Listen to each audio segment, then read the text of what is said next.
Hi everyone, welcome back or welcome to my channel. Today I'm going to tell you all about my latest sewing make, which is a Sew Over It Ultimate Pencil Skirt. So this make wasn't necessarily in my planned sort of list of things I wanted to make, but as you may know if you saw one of my recent videos, I made a Tilly and the Buttons cocoa dress out of this lovely Ponte Roma super soft fabric. Now I followed the instructions on the Tilly and the Buttons pattern really closely in terms of fabric and what type of fabric I should buy and how much of it, but I had so much left over. I think the pattern called for 2.5 meters. Oh, I'll link the video somewhere by the way if you want to watch it, but yeah, I think the pattern called for 2.5 meters, which is what I bought, and I've ended up with so much spare. Actually, it might also be because I think maybe the textile centre only let you buy whole meters and didn't let me buy half meters, so I might have even ended up with 3 meters of fabric, so I have a lot left over. So I've made a pencil skirt. Now I kind of want to explain to you why I chose to make a pencil skirt out of Ponte Roma, because that's not really the traditional type of fabric to use, I guess.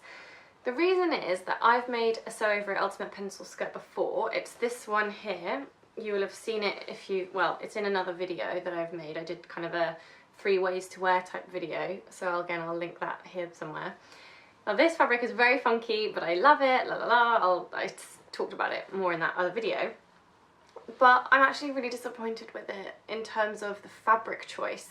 I was advised by the team at Sew Over It, probably quite rightly, that stretch cotton is a good fabric to make a pencil skirt with, and I completely don't doubt that they're probably right there.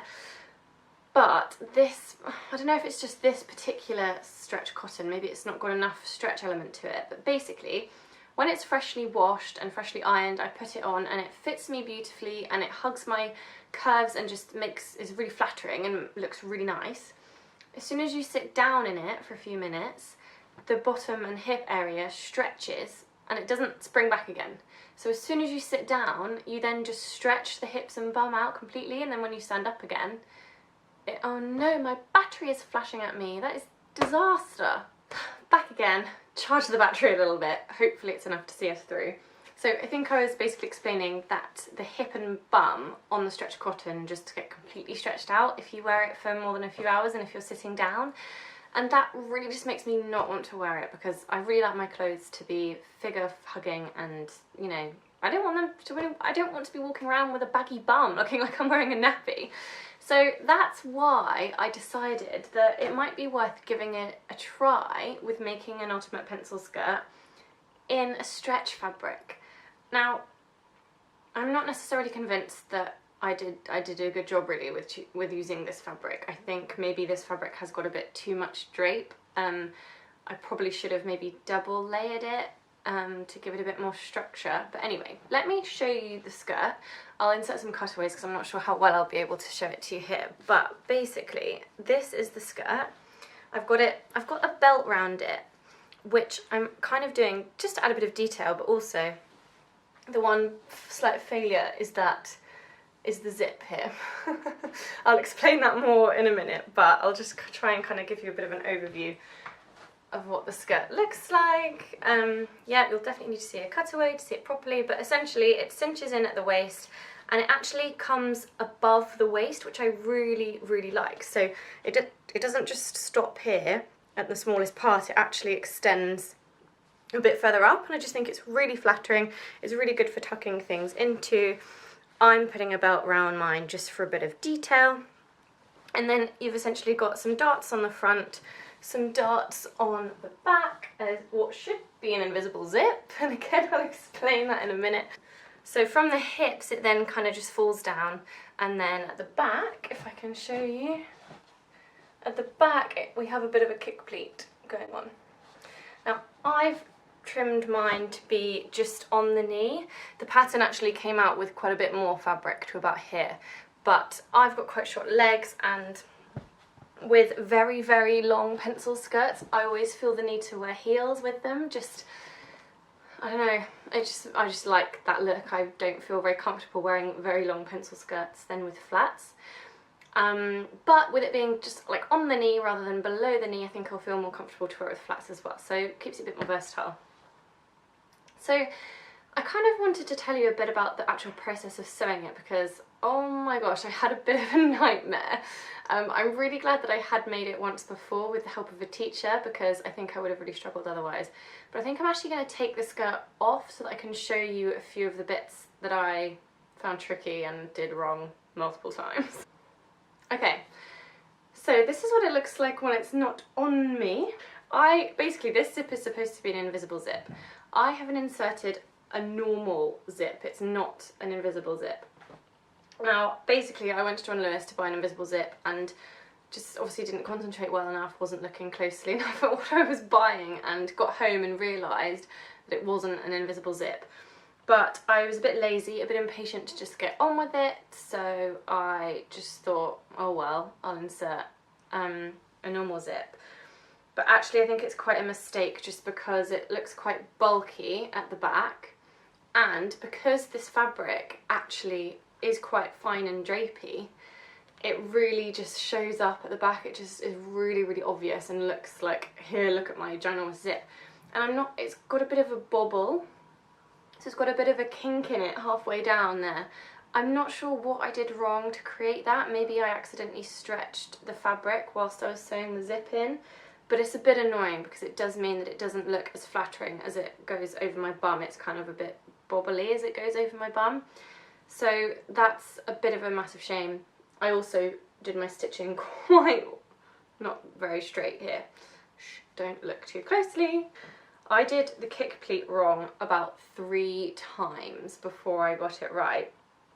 Even now it's definitely not the neatest kick pleat in the world. It doesn't quite line up the way it should do. It looks fine from the outside. From the outside it's smooth, so that's all I was really worried about, but it does look a little bit messy here on the inside. And basically I think these instructions are fine, but they're not as clear as they could be. So considering that I have actually already made this skirt once before with the help of a teacher, and I still found the instructions a little bit confusing, I feel like maybe that's not such a good thing. So for example, when I did the kick pleat, well, I did it wrong multiple times. So on number 11, point 11, the instructions say, turn the skirt right sides out, la la la la. And then it says, with the right sides together, fold the hem up once at the notch. So when I know that it had already previously told me to put the skirt right sides out, but then as soon as it said right sides together, I was like, oh, right sides together, so I turned it back in the other way again, which I know is probably me just reading the instructions too quickly, and I definitely am learning to take more care when reading instructions because I keep misreading them and making mistakes. But there were just little things like that that got me, and it meant that I did it wrong twice and had to unpick it twice and do it again twice. And then the only other thing that I found a bit frustrating that it didn't explain it properly in the instructions was that it tells you to fold this piece over and to stitch it, obviously, but it then tells you to slip stitch the hem. And please someone correct me if I've misunderstood this, but I did actually have to Google and YouTube slip stitching to make sure I was definitely doing it right. And the various videos that I watched all involved so you fold the hem over here. So you folded the hem over, this bit is a fold, but then there's also a bit here that's folded over inside, so that basically you can put your needle into the tunnel, I suppose. But when these instructions told me to fold my kick pleat up, they didn't tell me to fold an extra little bit over too, which just meant that when I came to actually hem it, everywhere else I wanted to fold it over an extra little piece, but I'd already sewn up the end of the kick pleat. So it just meant that I couldn't finish that off really nicely because it hadn't told me in advance to fold over that extra little piece. I hope that makes sense. If not, sorry. So I just had a few errors and a few bits that basically it took me a lot longer than it should have done because I kept doing it wrong. Yeah, so overall I'm pleased with the fit. I cut out the smallest size as I had done in the class, so a size 8, but I did have to take it in quite a bit, so I had to take the darts in. But I did have to take quite a lot off the hips, and I had to take the waist in quite a bit. Yeah, and I kind of took the whole thing in by at least probably 1.5 centimeters on each side, maybe 1 centimetre on each side. so I had to take quite a bit off. But now it's done, I'm pleased with how it fits me. I think the fit is really nice. I'm not, because the fabric is so drapey and clingy, like having anything tucked in is a bit difficult just because it really shows, you can see the lines of where the thing's tucked in. Yeah, so I'm a little bit disappointed. I'm not sure how much wear I will actually get out of it, purely because with it being high-waisted, I want to show off that high waist. And so without going off and making a load of crop tops, I'm not quite sure how I'll achieve that with it being so difficult to have things tucked in. I have a massive thing against like VPLs and not having like a smooth line, so we'll see. So yeah, that's kind of it really. I just wanted to let you know how I got on with the pattern and with the fabric and kind of what I thought of the result.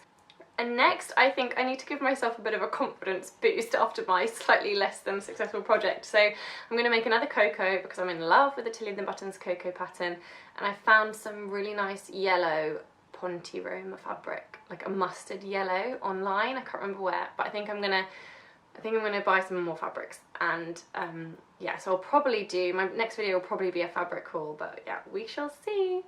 Thank you ever so much for watching. I hope you've enjoyed it. Please give it a thumbs up if you did like it, and yeah, please do click subscribe if you'd like to see more of my videos, and yeah, hopefully see you soon. Bye!